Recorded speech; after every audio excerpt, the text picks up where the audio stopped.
Jelang Idul Adha, lapak penjualan hewan kurban mulai menggeliat pemirsa, dan kita sudah terhubung dengan rekan kami Teatrika Putri di kawasan Kebonjeruk, Jakarta Barat.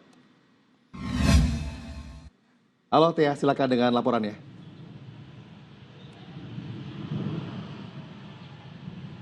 Ya, Rian, penjualan hewan kurban ini sudah mulai dilakukannya sejak saat ini seperti di Kebonjeruk, Jakarta Barat tempat saya melapor. Harga sapi kurban ini bervariasi harganya.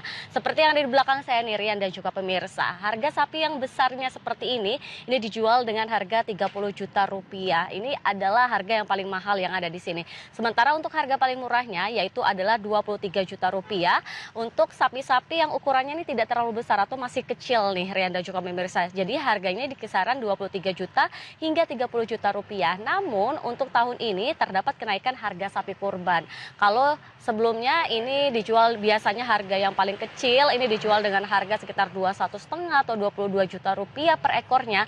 Namun untuk tahun ini ada kenaikan sekitar 1 hingga 2 juta rupiah untuk harga sapi yang ada di sini, tergantung dengan bobot ataupun berat dari sapi yang ingin dipilih oleh pembeli. Dan yang terpenting untuk pemirsa yang mau membeli sapi harus diperhatikan sapi-sapi yang sudah memiliki tanda kuning di telinganya. Itu artinya sapi ini adalah sapi yang sudah melewati masa karantina dan dinyatakan sehat oleh Dinas Peternakan sehingga sudah bisa dikonsumsi atau diperjualbelikan untuk hewan kurban. Nah, tidak hanya di Jakarta saja lonjakan penjualan sapi ini juga terjadi di Klaten, Jawa Tengah ya pemirsa, yang mana ini banyak masyarakat ataupun pembeli sudah mulai memesan sapi kurban ini sejak awal Mei lalu. Namun harganya ini juga mengalami peningkatan, yaitu sekitar 2 juta hingga 2,5 juta, dan ini juga akan diprediksi terus meningkat hingga H-1 jelang Idul Adha nanti, sehingga ini juga menjadi tipsnya bagi pemirsa untuk segera membeli hewan kurban agar bisa memilih hewan kurban lebih awal dan juga bisa memilih